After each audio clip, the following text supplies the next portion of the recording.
एजी लाड़काने जा जोधा कामरेड वहीद अहमद अबड़ू खान इंशाल्लाह नोटिफिकेशन वठी पोइ मोटंदा इंशाल्लाह एजी साबका सदर तालका लाड़कानो गुलाम अला सांगी साईं पंहिंजो तारुफ करायो साईं मेहर अली सुमरो माशाल्लाह साईं टोजो कोटी शाबाश आहिनि नौजवान खे साईं सिंध जे नौजवाननि जे लाइ इहे पैगाम आहे त रोज़ु खां हिते वेठा आहियूं ऐं इन ई उमेद में आहियूं त इनशाला असांखे इंसाफ़ मिलंदो हक़ मिलंदो सदाईं हमेशह असांखे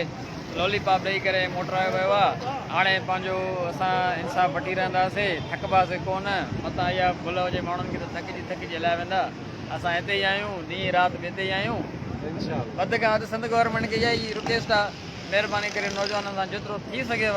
उस्तादनि खे न रुलाइनि इम्पार्शल जस्टिस उस्तादनि जी इज़त असांखे उस्तादनि खे न रुलायो असां बि